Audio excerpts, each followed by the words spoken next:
Hey everybody, welcome back to my channel. My name is Zara and today I'm going to be doing a review of House of Sky and Breath by Sarah J. Maas. I was not really planning to do a review of this book on my channel, but I am so annoyed by this book that I thought, you know what? Let's do another RANT review. I said in my last RANT review, which was on the second Wheel of Time book, that I was probably not going to be doing another one for a while. Boy, was I wrong. Here we are with my second RANT review and I am not happy.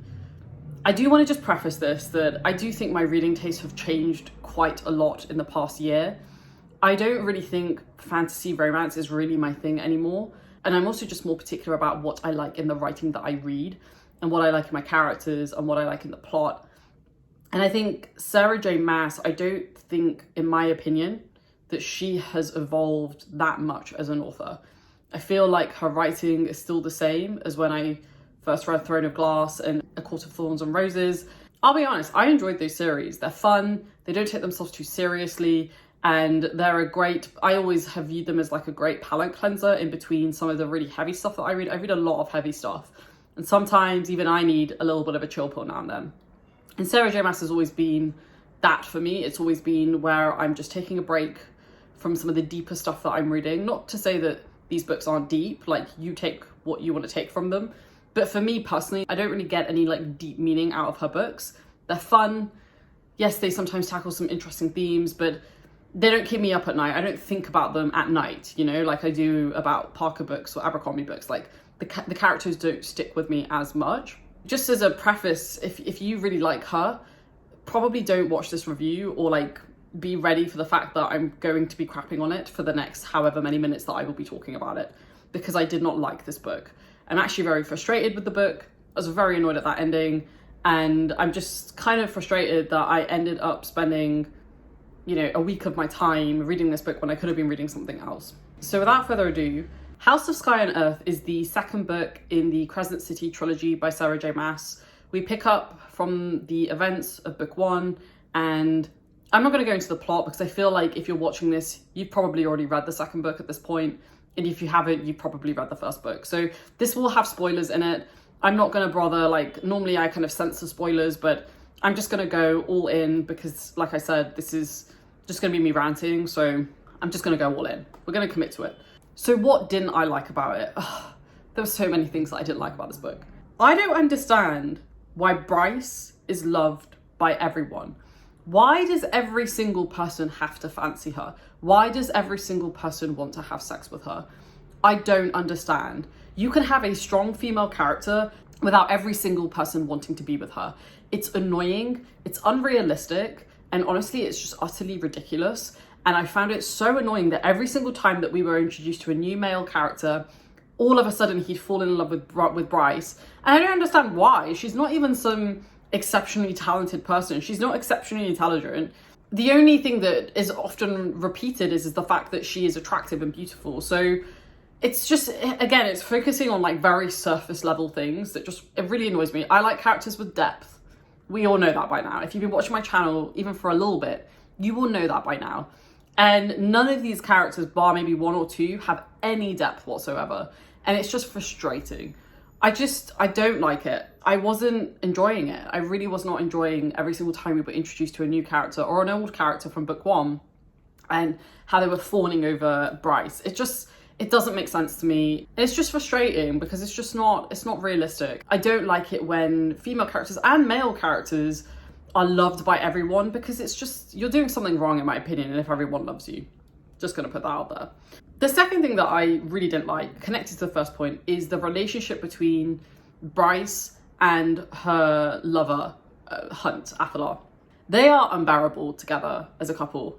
Like, there's so many situations in this book where something really serious is happening. Like something really serious, like somebody's dying, or they've uncovered a plot to blow something up, or whatever it is. But something serious is happening, and then they just start flirting. And it's just like, what? Like, I don't understand. I don't understand. Like, why would you make your characters just so tone deaf to the situation? It doesn't do anything for the characters. It makes you as the reader just completely, well, it made me anyway, as the reader, just completely make me not root for them, because I was like, they're just so insensitive to the people around them. And I didn't like them together. The chemistry wasn't there for me. I didn't like them in the first book. I hated them together in this book. And like the chemistry wasn't there. It just wasn't working. And I don't get it. There are so many other characters that are so much more interesting than Hunt and Bryce. I would much rather have a story about all of the other side characters. Some of these characters include Ethan, I don't know, I'm just gonna go with Ethan, Tharian, Baxian, Rune. Like these characters I actually quite enjoyed. Rune was actually probably my favorite character in this book, because we actually uncovered some layers. I liked his relationship with Agent Day, which by the way, I called that very early on, that it was the Hind. And you know, it was super predictable. Like I feel like SJM's books are starting to get really predictable for me. And like, I want to be shocked. Like I want to be kept on the tip of my toes. And like, I didn't feel like that in this book. When you've got an 800-page tome, you want to be at least kept on your toes for a little bit of the book. And I didn't feel like that for me. It didn't feel like that for me, which is really sad. But anyway, back onto characters. Those two characters, I would have been very happy if she had just removed them and we never saw them again, to be honest. The next thing that I didn't like is the predictability, which I just mentioned. I called the Hind Agent Day thing. I also called the Baxi and Danica thing. I saw that pretty much the moment that we see Baxi, and I was like, I bet you he and Danica were together. It's just boring at this point. I have a feeling that whatever next book we get in the SJM world, multiverse, is, I don't know if I'm going to pick it up, guys, because I have a feeling that they're just going to get really repetitive and nobody's got time for that, honestly. The other thing that I really didn't like is the book is way too long. It's 800 pages. Who's got time for 800 pages these days? And if I want to read 800 pages, I'll go and read Tad Williams or something like that. But I don't want to read an 800-page SJM book. A lot of it was filler. A lot of it was people just sitting around. I actually really like the quiet character interactions. I love those moments. But for some reason, she made me hate them in this book. And then when the action happened, it happened super quickly, and then it was like over super quickly. And there was just this like, the pacing, there was just the imbalance of the events that were happening throughout the book. It just didn't work. It didn't work. It didn't flow very well, in my opinion. She could have cut that book in half, and I don't think we would have lost anything from it. I think her editor needs to do their job properly and edit the book, because it was way too long, and it shouldn't have been that long, and it never should have been allowed to have got that long. The other thing I didn't like, this is just gonna be a list of things I didn't like. The other thing I didn't like is that there is way too many plot conveniences in this book. The whole thing around Bryce finding Emil and then sending him to the Viper Queen just pissed me off. Like, you've built up this entire search for this character, this important, critical character, and then it turns out our main character found him, knew all along where he was, and then discovered that he didn't actually have any powers. And I just think it's cheap. It's cheap. It's a cheap plot device. It is lazy writing to introduce this like really pivotal focus of the book, and then it actually turns out that this person is not important at all. I just felt like we were being messed around as the reader, and it really pissed me off. Like, I don't like it when characters come into a book and they're just moot. Cormac is another example of that. You could have taken Cormac out of this book and we probably wouldn't have missed him. Cormac was there, again, just purely as a plot device to create some rift between Bryce and Hunt. But, you know, one, he didn't achieve that. And two, you know, his death at the end, I'm pretty sure he's not actually dead. We never actually see his body. The characters never see his body. I'm pretty sure that he probably winnowed out. Anyway, there's just too many things in this book that just don't matter. So why have them? Why have them in the book? The penultimate thing that I really didn't like is the fact that this series is really shaping up to be about Danica. And Danica dies in book 1. I know nothing about Danica. Everything that we learn about Danica is from Bryce. We learn it in the context of these two people being best friends and them loving each other and them having this amazing friendship. And then what you actually find out is Danica's just been doing whatever she wants and hiding secrets from her supposedly best friend. And it really makes you question whether Danica actually liked Bryce. So the whole premise of this book, the whole foundation of this book and this character's motivations are based on a character that you are making us doubt whether they even had a friendship, because she lied and she kept things away from her best friend. That doesn't seem right to me. The fact that she has a mate The fact that Baxian was a mate and she never once mentioned it to Bryce is just so bizarre to me. Like, that doesn't make sense to me. You are not best friends if you are lying to your friend and you are keeping secrets from them. You are not. That much I can guarantee you. And so we are surrounding this character that we really have zero motivation to like, because she's not very likable. She's lied to her friend. So anyway, that was the penultimate thing I didn't like. The last thing that I really hated, I really hated, was the ending. There's obviously been talk that she has been connecting these worlds between Crescent City, A Court of Thorns and Roses, and then obviously Throne of Glass. There are mentions of this in the other books, and I think that's kind of cool. It's kind of like what Brandon Sanderson does with the Cosmere. You have these like Easter eggs, and I really like that. I really enjoy it.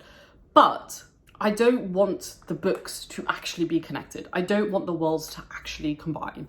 And I think it's really lazy. That ending where we see Rhysand at the end, and you know, we see Azriel and obviously Feyre and Cassian and Nesta and Amren as well. Like, it's just, that to me, I don't know how it's going to end up. I have a feeling that it's just going to drag on now. I have a feeling that these different series that she has are going to ultimately come together, and then it's just going to drag on, and we're going to get this like second age of SJM. I'm really not looking forward to it. Apparently the next book is the third Crescent City book, so I don't know how, I don't know what that means for the characters and what, you know, how the plot is going to resolve itself in just one book, given how many questions we have. I personally think it's just really lazy, and I'm not looking forward to the next book, to be completely honest. We have our own separate world with the Court of Thorns and Roses, and I like that we've kept that separate. I don't like this mishmash of like different characters and different people. Like, I'm really not looking forward to it, because what we're gonna have like these strong female characters, and we're gonna have these strong male characters. They're all gonna be slapping each other on the back and congratulating each other on how attractive and beautiful and amazing and incredible they are. And that's boring. It's just boring. I don't want to read it. I'm not interested, and I'll be pretty surprised if I pick it up. The only reason why I would pick it up is if my friends tell me that it's good, then I will pick it up, obviously. At this point, I don't think I will, especially if it's another 800-page tome. It's just, I'm not invested in the story enough to really care. So overall, you know, I gave this book a 3 stars. I gave the first book a 2.5 stars because I really hated the relationship between the two characters. The reason why I like this one more is because I just like some of the characters more, and then we got to spend more time with them. Like I said, Rune.